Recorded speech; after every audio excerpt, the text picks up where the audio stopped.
What's going on? All the great people and all of the great land. I'm your guy, Nicholas Wilcox. It's your guy, Johnny Man. Johnny, say what's up to the great people. Yo, what up? I'm rested, feeling better, not as grumpy as I Not was as yesterday. cranky. Yeah, not as grumpy as I was last night. So let's give it up for that right there. I'm not grumpy today. Not grumpy. It's a relief, Yeah. because word on the street is you have a day off today. So Yeah. Well, I mean, listen, you don't listen. You don't want to be in my trap house. You know what I mean? We're the French Montana. Stay about my trap house. oh man, I feel you. Yeah. Yeah, I hear you, man. Hey, man, at least you didn't stay up till about 12:30 at night watching a game that ended in a tie. Nope. Couldn't do it. Didn't have enough gas. Nope. Did not have enough gas. Did not have enough gas. I made it till about halftime, and I woke up about 3 o'clock in the morning, and I was like, oh, damn. I was like 40-40. I was like, wow. I was like, that is not what I was expecting. I was like, well, just for various reasons. I'm in a guillotine league, or was officially eliminated now. Yeah.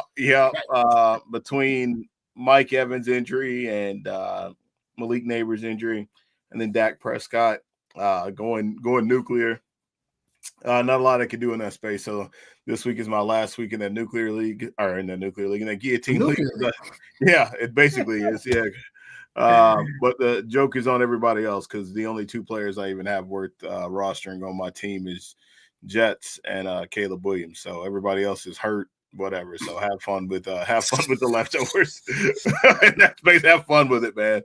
Have fun with it. But yeah, dude, no, it's looked like a really good game, man, for sure. Jordan Love showed out. Scored, 80 points scored. It still ends in a tie. Yeah, no, I think had mistakes by the Packers. A lot more questions about the Packers. A lot more questions about the Packers than we got answers now. But yeah, it's really weird. But Micah Parsons with his barely getting the stack on Dak Prescott. Won us our parlay last night. We went 3-0 last night. We had Josh Jacobs with the rushing yards. Had Micah Parsons with the barely getting a sack, and Matthew Golden, who got his prop in one play at the beginning of the game.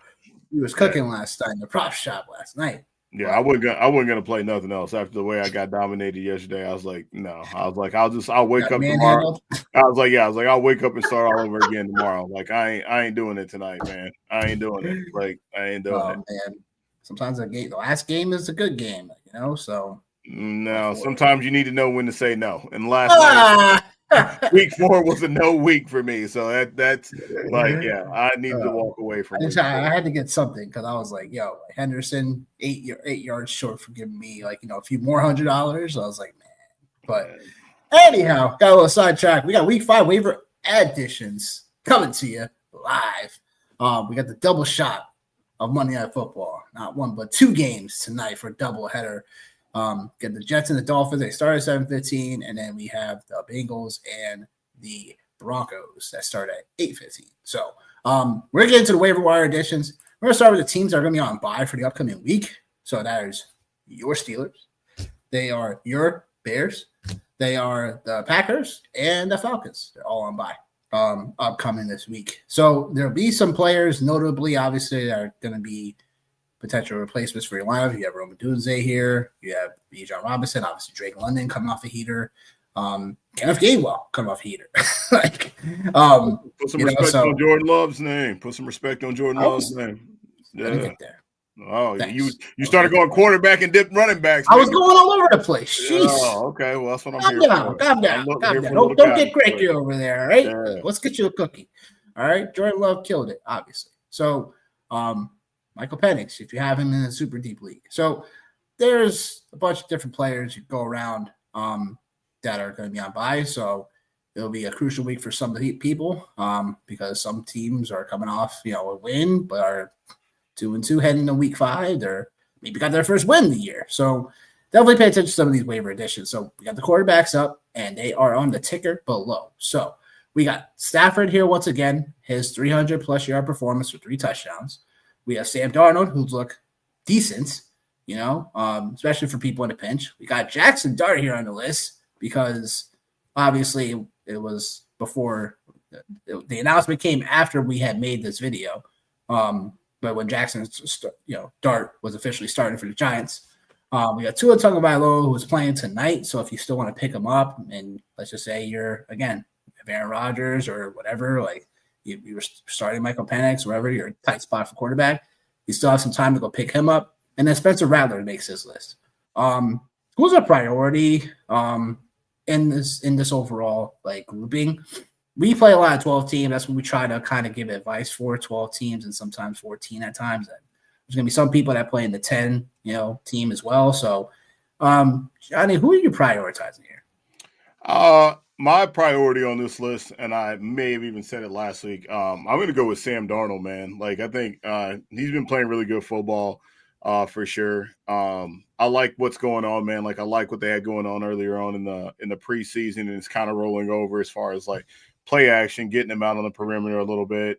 And it's hard to go against, what's going on with JSN. Arizona found a way to slow him down without their best corner, but I think we all know that's just a prime bounce back spot for him next week against the Buccaneers, which is definitely a situation where that game already kind of looking ahead. That game's got like shootout potential in that one. And then Jackson Dart would be the next guy for me. We've seen what he was able to do mobility wise. Although the one thing I will say that does kind of raise a little bit of I don't want to say a question, but a concern, 117 yards passing. Obviously, we all know about Malik Neighbors and the injury with him. So I'm interested to see what happens with him in that space going against the New Orleans Saints next week. So two teams that have been very scrappy early on, but one of them has a win and the other one doesn't.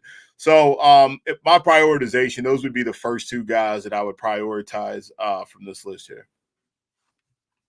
Yeah, I mean, I couldn't agree more. The only thing I would say is that Stafford to me just seems like steady Eddie, man. If you're looking for some steady production, like Stafford, like they talked about him last week in terms of like just, he's always going to be a stabilizer.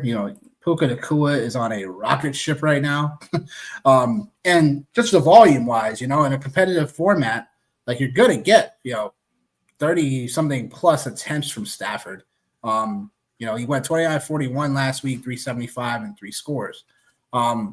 Look, like you want that in terms of especially a 2 QB league or, someone that, if your waiver wire is just full of duds, like Stafford is definitely steady Eddie. And again, with Puka Nacua, Devontae Adams, and Kyron Williams, it's like a nice little core nucleus for offense. Like the floor is there, but sometimes, just like we saw this, the other day, the ceiling could be there as well in these type of matchups. So where the Rams get pushed in terms of a back and forth scoring production.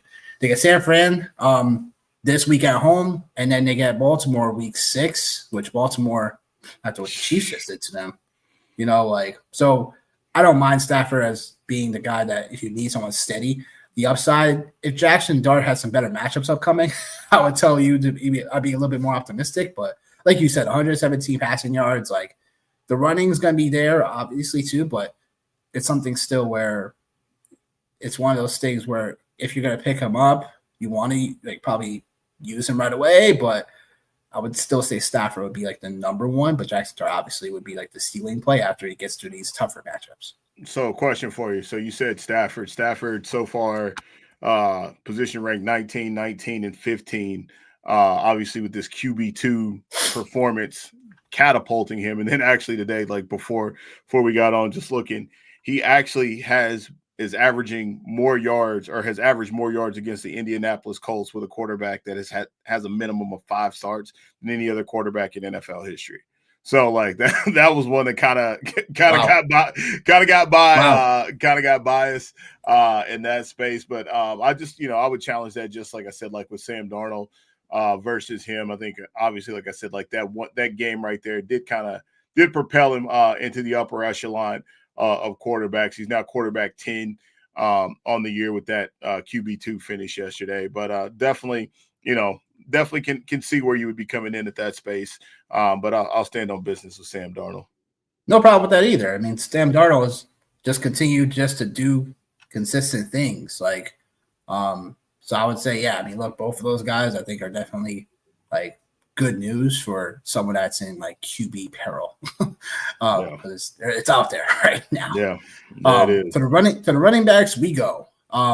Priority ads for running backs. One of them you can get up right now if he's still available. The other one, Woody Marks.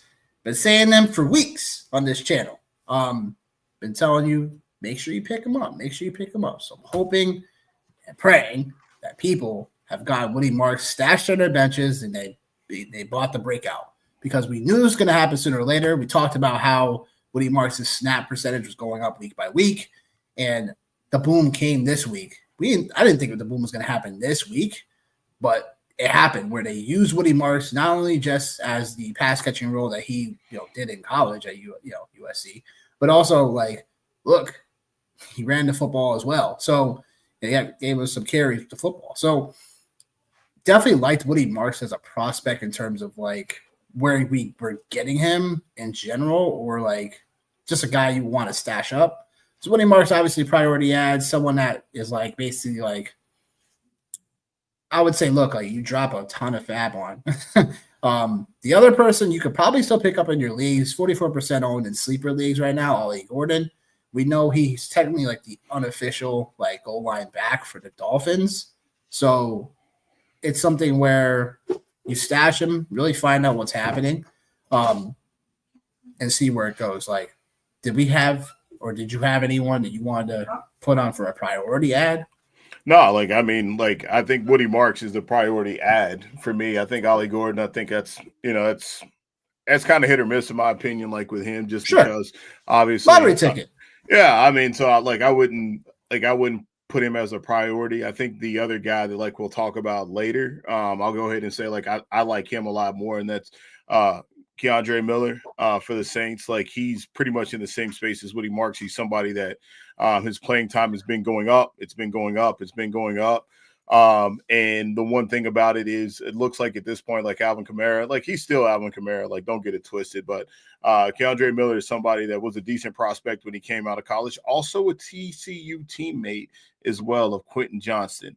So ironically enough, two of these guys starting to kind of turn the corner in that space. But I agree, like it's hard to go against Woody Marks, right? Somebody I left a lot of my drafts with later on if I had the ability to. But Keandre Miller is definitely the guy for me, in my opinion.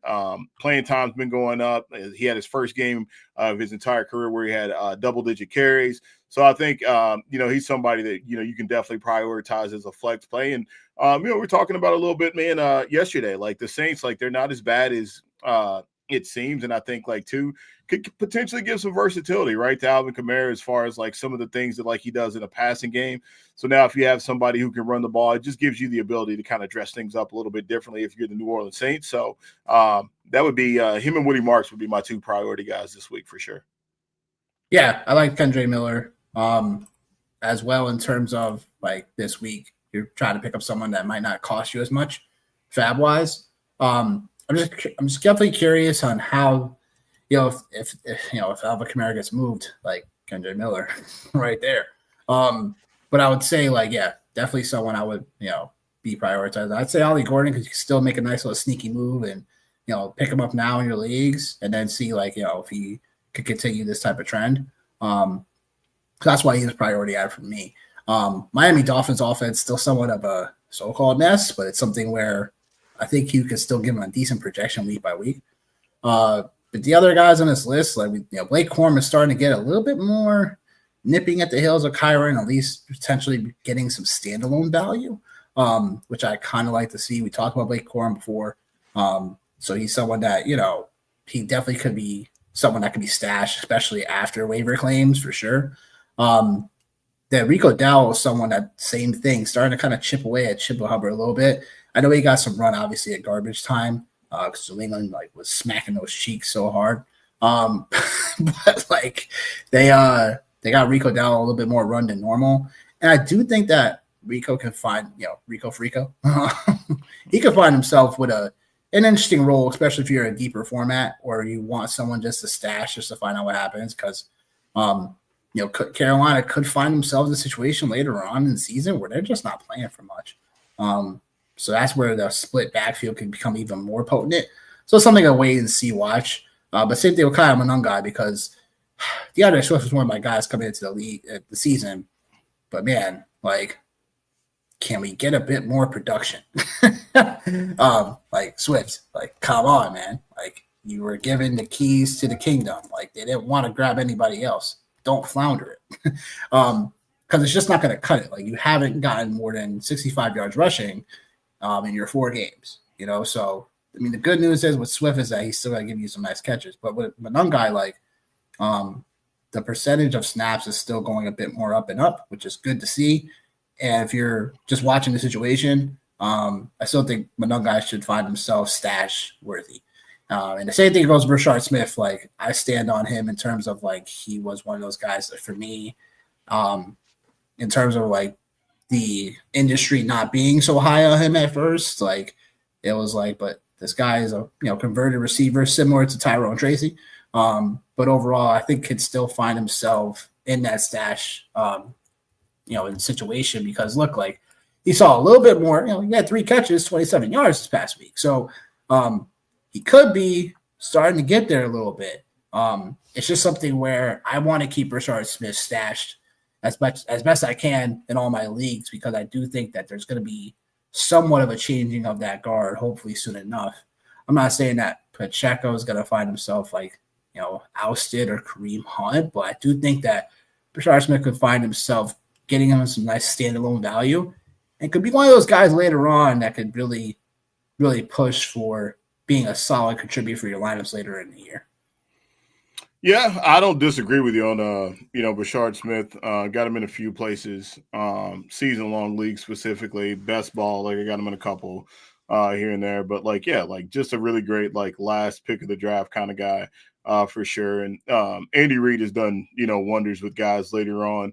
I think, you know, Brian Westbrook is a guy that just pops into my mind. Jerick McKinnon is another guy as well that he's done really good things with as far as like, you know, having pass catching ability. And who knows, man, maybe it's week 6 when Mr. Rice gets back. Maybe that's when they start to, you know, kind of start to acclimate this guy even more. So I think like, yeah, like I think that's a really good call. Like it's depending on what you got for bench size, right? Like because Totally, you got, yeah. you know, if you got 4, if you have, I mean, I'm still trying to stash him just like I did with Marks, even a 5-man bench. Like I'm still trying to, if I, you know, especially if I'm good at running back, like the league I have him, Rashard Smith, even stashing for this 5-man is I don't have a backup quarterback.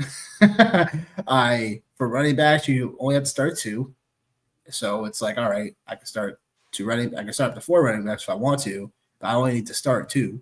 So it's like one of those situations where you could definitely stash them in 6-man bench. I'm okay with that too, obviously. So yeah, I mean, like it depends, right? Like it depends on your situation, right? Sure. And so like I think like yeah, if you have the depth, right, and this is kind of a dry week for you, then like yeah, like go ahead and throw that dart out there. Like there's nothing wrong with that with him. And then obviously Rachaad White, like we're just waiting to hear what the news is on Bucky Irving as far as his MRI goes. But one thing I will say about Rachaad White is his playing time has been I don't want to say it's been creeping up, but he definitely has been he's been more acclimated into the offense for sure. Week 3, not so much, but against the Texans, he played 30% of snaps, and against the Eagles, obviously the Buccaneers were down 40% playing time in that space. He had 4 catches, ran 18 routes. So I think like we know what we're getting with Rachaad White, right? Totally. So like I think that's, you know, he should be on most people's rosters anyway.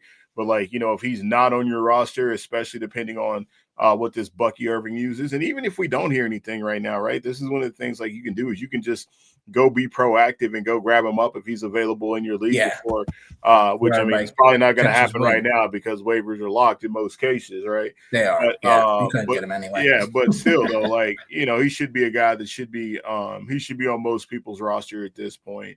And then, you know, you got you know, Jaden Blue on here, obviously. Miles Sanders got banged up last night in the Cowboys game. I think like we know what it is. The Cowboys defense is going to suck. There's no way around it. So they might score 40, but they will also give up 40 as evidence of last night. So nothing wrong with him either, right? Like there's definitely like a couple of cheaper options as far as like if you're in a league with fab budget, there's definitely a couple of different options. But Jaden Blue should also still be one of those guys that, you know, in all reality, he was being drafted higher than Rashard Smith. So like, I'm assuming and hoping that he would still be more rostered than Brashard Smith. But if he's not, definitely a great opportunity to go out and get him, because it might not be right now. Might be a couple of weeks later or whatnot, but hopefully he brings a little bit more explosiveness and hopefully some ball security as well to that backfield in Dallas.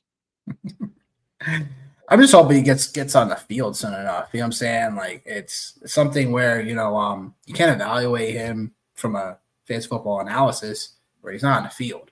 So it's like, I'm just curious, like, when that's going to happen, because is it more like he just doesn't have the playbook down yet, whatever? I know Sanders, has an injury and stuff with the ankle, so that could open opportunity this next week upcoming. So just remains to be seen how that will go, but I'm looking forward to that as well. For the receivers we go to, some guys repeat from last week, but there's some guys that we'll definitely have to overall address.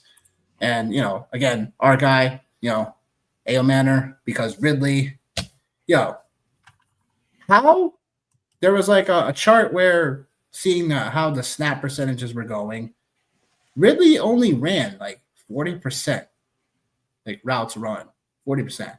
Lockett was still running 93% this week. That's what you like. This is the freaking problem. Doghouse, my friend. What is happening? What is happening? He's in the doghouse, man. Terrible, yo. He got called out publicly last week, and this is some of the results, man. He's in the doghouse, so like this is what it is, and like I don't think there was anybody out there that was a bigger Calvin Ridley truther than me. You just got to eat it, You just got to eat it at this point. So, it is what it is. Yeah, I mean, until things improve, you know what I'm saying? For me, I'm just not big on dropping a guy like Ridley. Like, you know what I'm saying? Some people I've already started seeing people do that, and I'm like, don't do that. No, I'm not dropping Calvin Ridley. Like, he might not be in my starting lineup, but like I'm not gonna drop him, because like we've done this before, right? Like, the talent is still there. Just like Mark Andrews last year. Like, you know what I'm saying? People are panicking about Mark Andrews. Talent is still there. I'm going to drop him. I'm like, oh, yeah, okay. No, the and talent he leads is the still team in there, touchdowns, receiving touchdowns last year. Okay. No, it's still there. It's still there. And like, here's the thing, man. Like, and I'll even say this, like, in the space of like, guys that are killing it right now through the first 4 weeks, like, they're not going to do that every single week. They're not going to do it every single week. So like, this is just the nature of the beast. And like, we're getting ready to turn the page on essentially the first third of the fantasy season, and the first third of the fantasy season, Calvin really ain't do shit. Like, this just is what it is. He hasn't done nothing. I don't think he's been hired in wide receiver 58 in one of the weeks. I don't think yet. Yeah. Well, I mean, there's only another guy that I can. Yeah, no, he hasn't been hired in wide receiver 56. Now it's the first week. He's been down ever since. There's only another guy I can think of that has been less productive, and then like I want to talk about guys like we should be adding versus guys that have shit the bed. But Lad McConkey, like it's it's the same thing. Like it's a very how do you get 7 targets and only catch one of them? So yeah, I mean this is what you sign up for, right? This is fantasy football. Nobody knows shit. We all think.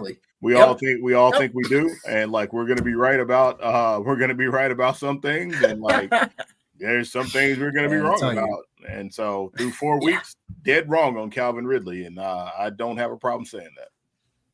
That's what it is, man. The rest of these names, like some of these names should only be washed out for us. I know we put Trey Tucker on here. Obviously, he had a dud game, and this is something that I anticipated happening, not like a huge dud game, but it was like, all right, like we know it's one of those classic, like everybody's going to go grab the guy that scored like 3 touchdowns and stuff like that. And then all of a sudden, like he's not going to be even close to what he did. He was wide receiver 1 last week, wide receiver 67 this week. Yeah, but you got to take that though, because like, that's what it is, because like, like just from the pecking order side of things for the Raiders, like what it is. Yeah. It's Jacoby Myers. It was a Genty game. Hey, yeah, you guys go ahead. Genty game. You guys go ahead and have that for sure. I want that same energy in 2 or 3 weeks.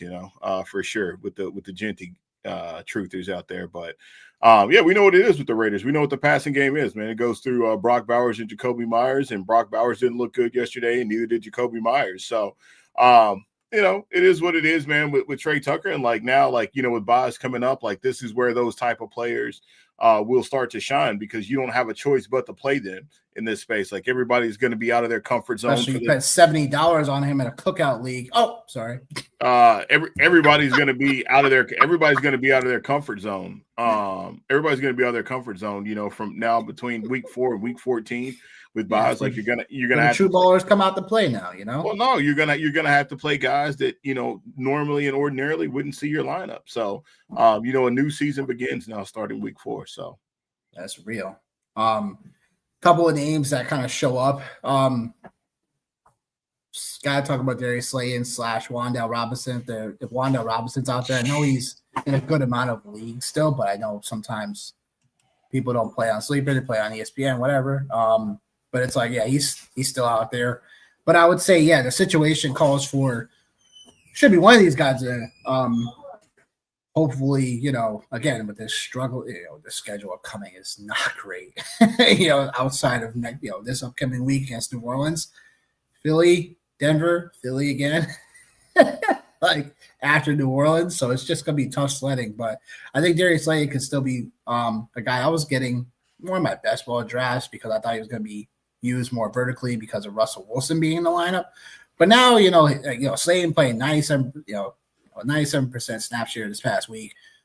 We know he'll play the outside role. So the good news is he'll have a role. He should come relatively cheap. I don't think someone's going to really outbid you hard for Darius Slayton. So that's something I might want to continue on my bench. Jaden Higgins, though, you know what I'm saying, is the other guy that's like I've been holding on to him as best I can in some leagues that are I have a good amount of bench spots, but also like, hey, like there's got to be a flyer that I just got to be patient on. Got a little bit of pop from him, right? 1 catch, 24 yards, and a touchdown. Yeah, like hopefully he becomes the number 2 at some point. And Christian Kirk was like a guy I thought would get more volume this upcoming week. No, he shriveled up. So hopefully that leads to, Higgins still only playing like 44% snaps. So that's where I'm like, but you got to still hang on. He's still a young guy. You're playing for that later on where like that potential explosion that could happen. So I would say those would be the guys. I put in Jalen Coker because for some leagues that don't have IR spots, whatever, like he's eligible should be eligible to come off the IRs upcoming week. We saw Carolina's offense without with Terrell McMillan, then it was Tommy Tremble. Like talked about it. I said that one sarcastically, but just I know you did. Put it out in the atmosphere. I guess I need to be sarcastic, especially how bad Carolina was. We put that out there too. Oh, yeah, But curious what I wanted to see. I mean, Torrey Horton, obviously, he's someone that should be.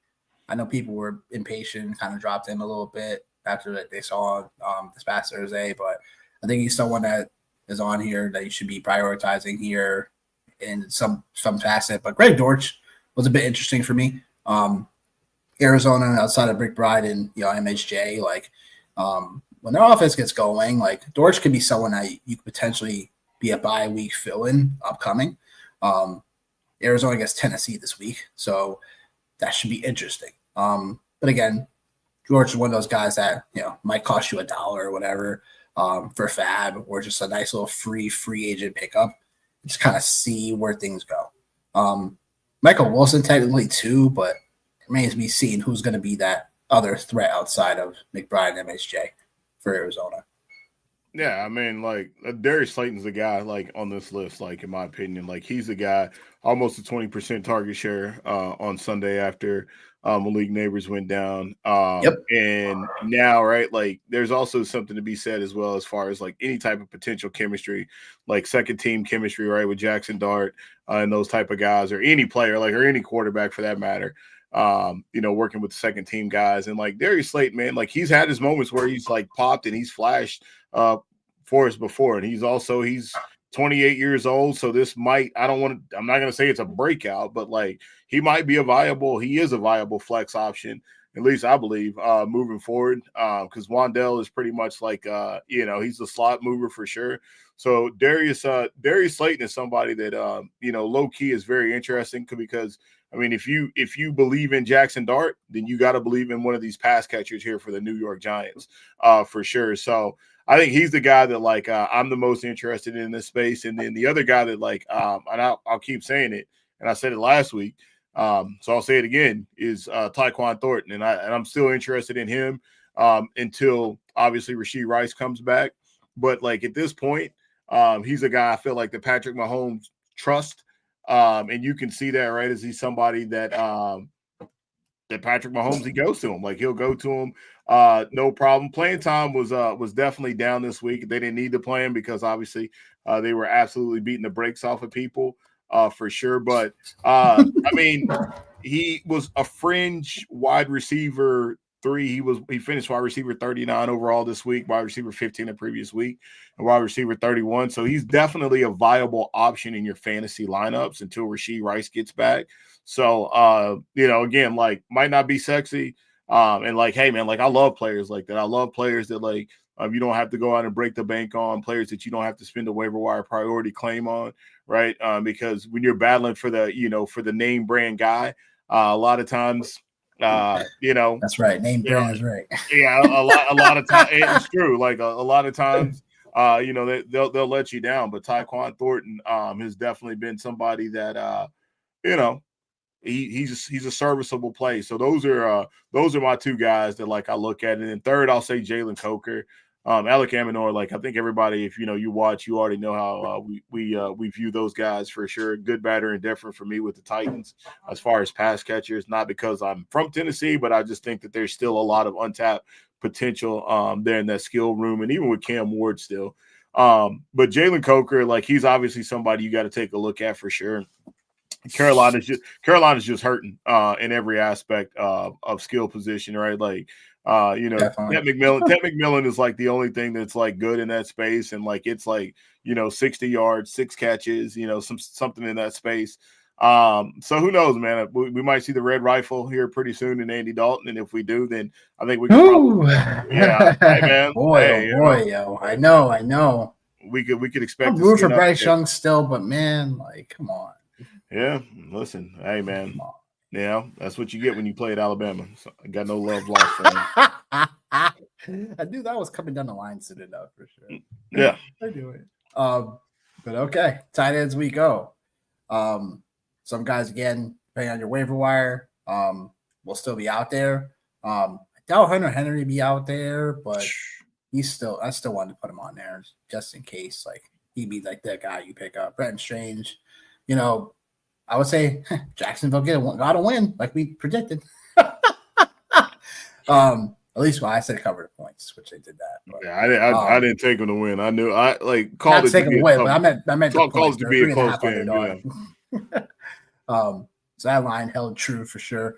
But Mason Taylor on this list, Theo Johnson on this list. I would say Elijah Royal and AJ Barner, the Seattle situation is something I've been trying to keep tabs on, and if you may or may not see them in my article upcoming in regards to them, but I would say priority wise, I think Mason Taylor is someone I've been, and not because I'm a Jets fan, but it's more when Coach Speak comes out and says a player needs to be a priority, I'm looking forward to seeing how they want to implement Mason Taylor.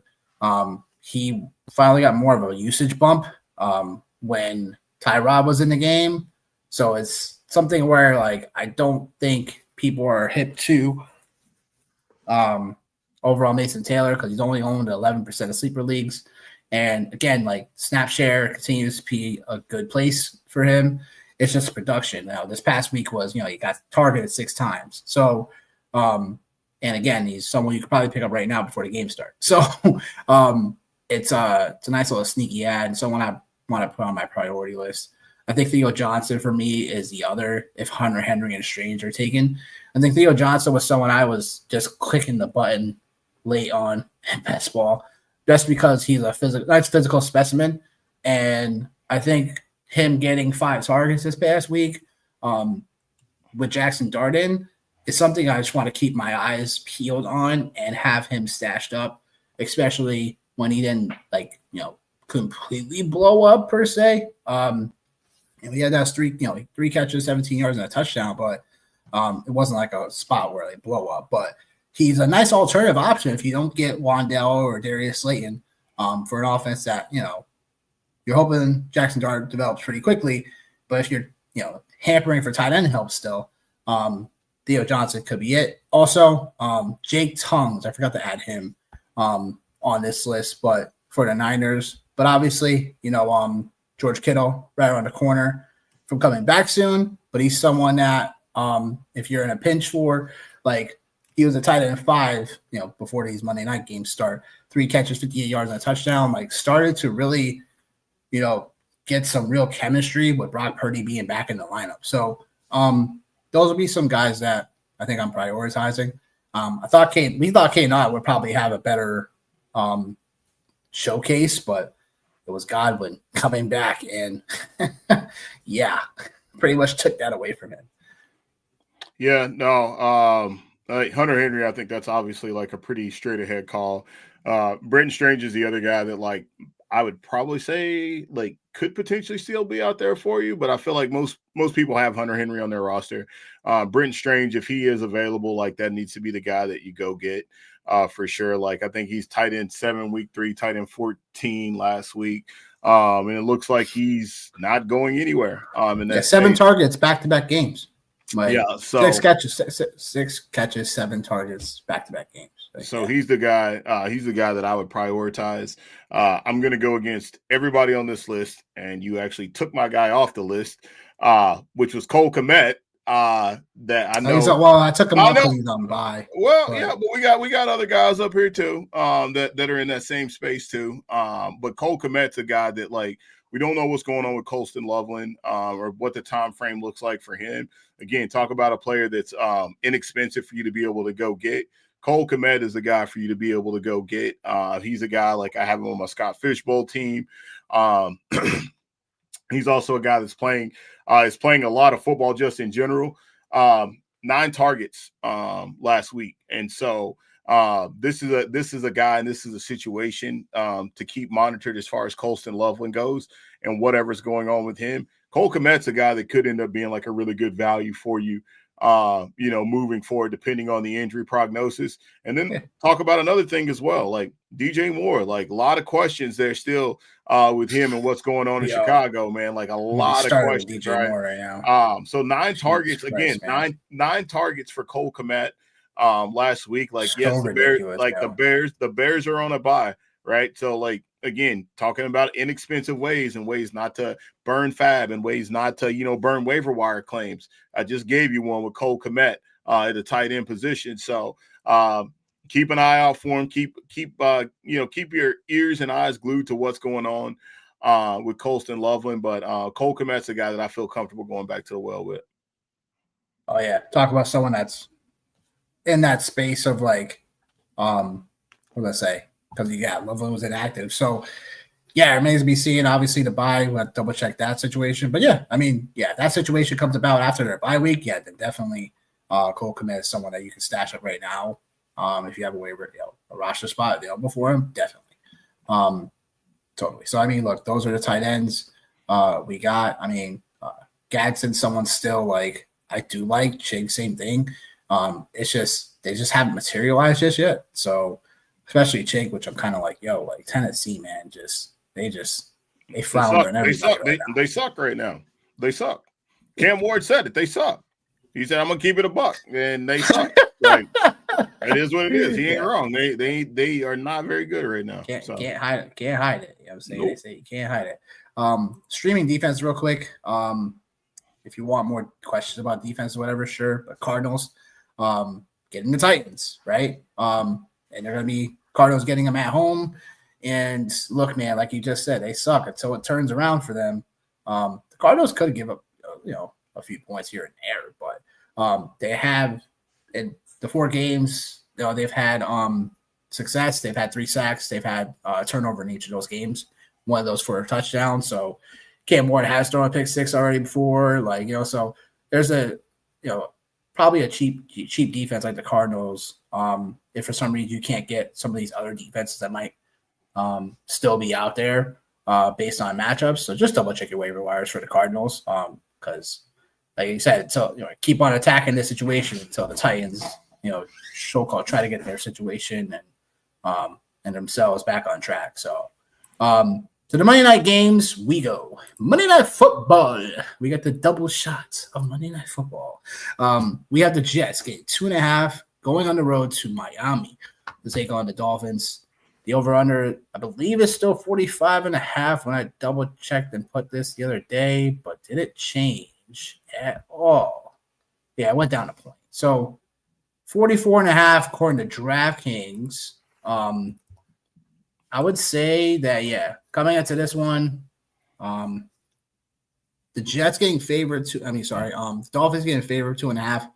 Sounds about right for a division game. But both of these teams, let's just say it, both of these teams are kind of rocking. I think both of these teams need a win in this spot. And whoever loses this game, I would say, probably finds themselves not only just 0-4, but also, you really kind of question everything you've been doing, and then you'll have to change up everything. So I guess for the Jets side of things, we come out and lose this game. There already might be talk about trading Breece Hall. You know what I'm saying? There already might be talks about trading some of these pieces and kind of starting over in some ways.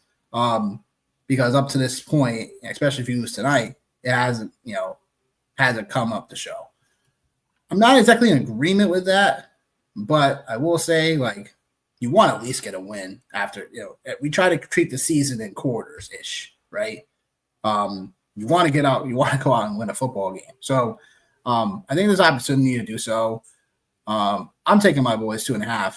I'm taking the over. I do think both of these defenses, I know the Jets defense, although they've been giving up points, the passing yards and stuff like that, they've been a decent metric for. Ninth among QBs in terms of fewest passing yards allowed.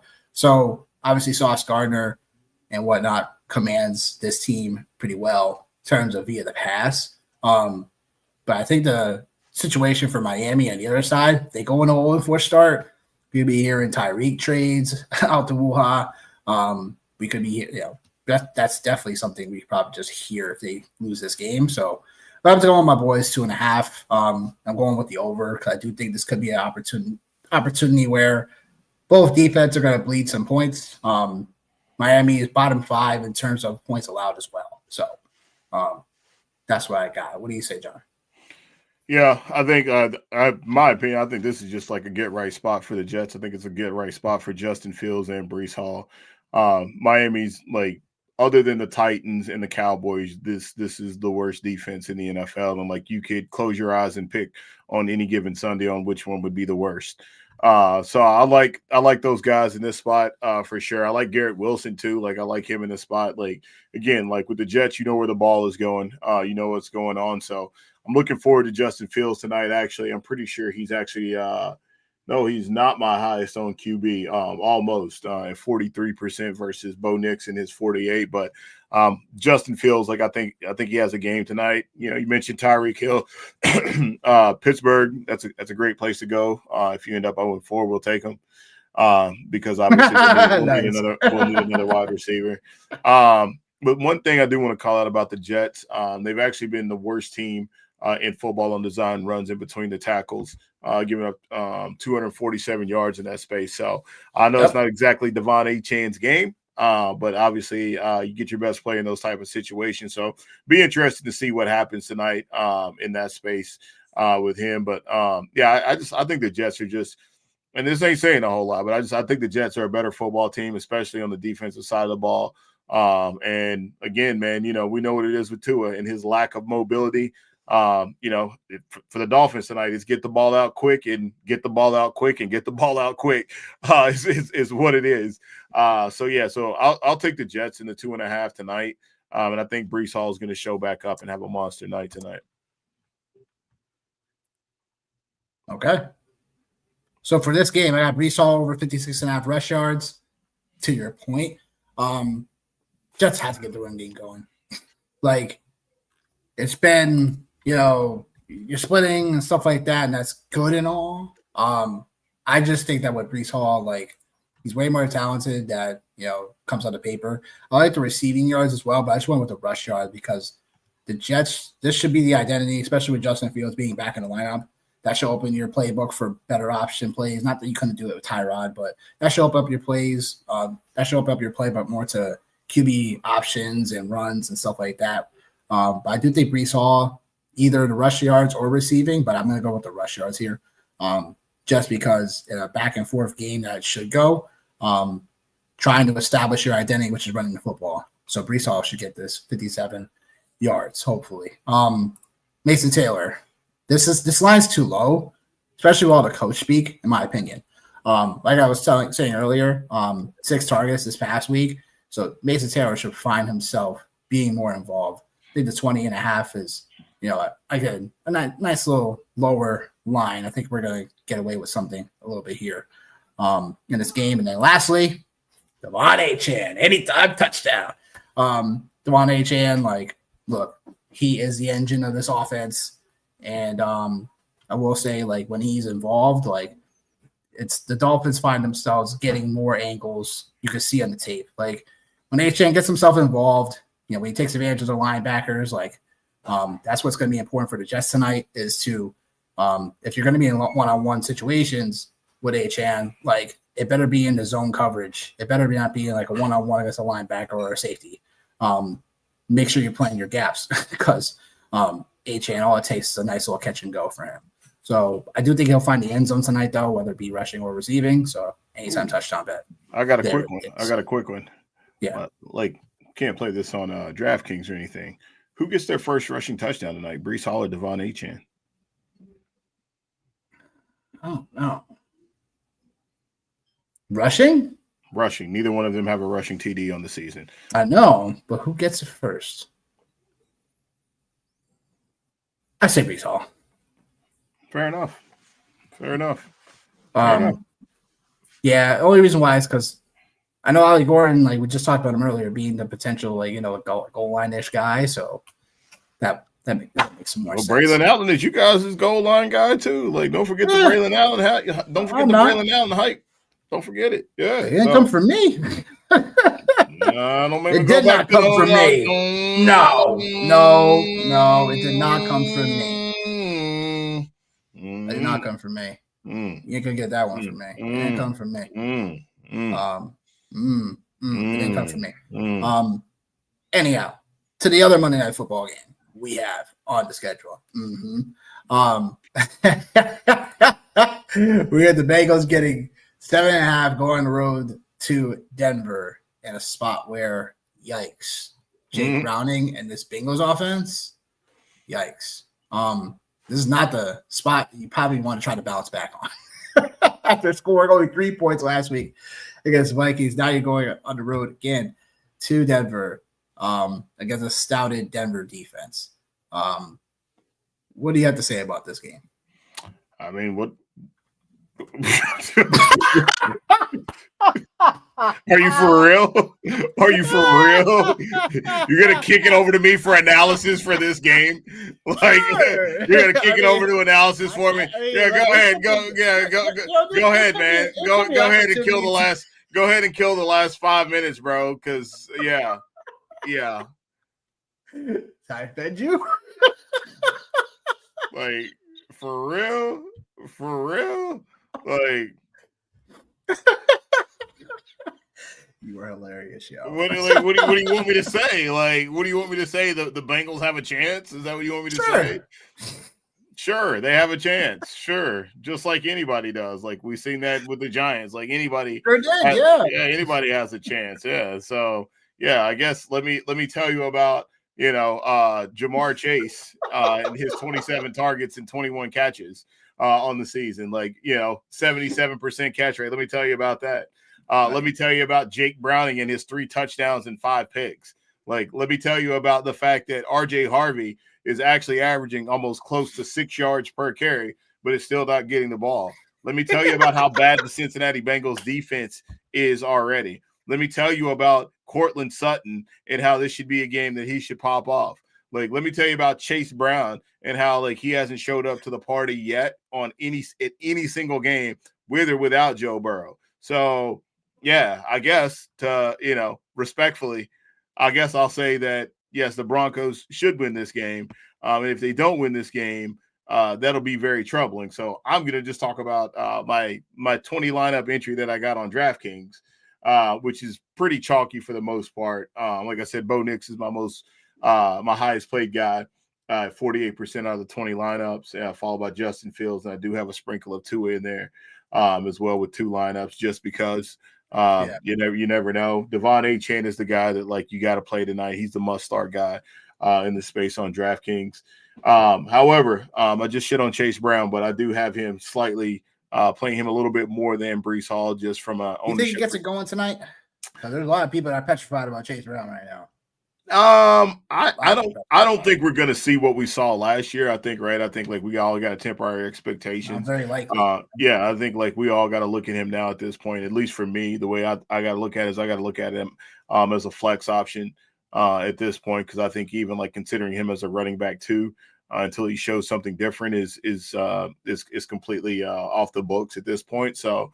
I mean, like on a short slate like this, right? Like, all he's got to do is find the end zone one time, right? And I think, like, man, a lot of times, like when these athletes and players in the NFL, when they haven't been producing, especially in primetime games, right? Like, they try to make it a point to get those guys involved. And I think they tried to do that a couple of weeks ago early on when they were playing the Vikings, and it just didn't pan out. So, another storyline to keep an eye on is like, if that doesn't work with Chase Brown, then now, like, who's going to start to emerge as another running back that's going to start to get some work as well. So that's something to keep an eye on from a waiver wire perspective. And then, like, yeah, Jamar Chase and Cortland Sutton, my 2 highest owned wide receivers in this space. And, like, I think we all know why. I do have Mason Taylor as my highest owned tight end, obviously for financing. It's a weird slate for tight end. Yeah, for financing purposes, right? Like, I think that's the biggest reason why for me. And then obviously playing, a lot of Justin Fields is there. And then, like that's what I've got right now. I got my FanDuel lineups, but I can't get to those right now. Like, just playing like did GPP 25 cents and 5 cents, like in those, just to max out. So we'll see how that goes. But really nicely. Yeah, I'm hoping tonight, it gets a little bit profitable, so I can at least have some money to go ahead and play into Sunday. So that way, I don't, have to pull the old deposit move again. Don't pull the deposit move, bro. Oh man, ain't about it, but shit, life be happening. Life be lifing. I hear that too. Yeah. Well, so you got the Denver to cover and the over. Or the under. Man, I'm done with you. I'm done with you. I'm done with you. I'm done with you. I'm done with you. I'm done with you. I come on this pod. Talking about I don't want to be grumpy, and then you. So your final thought? Yeah, man. Tell us about the game.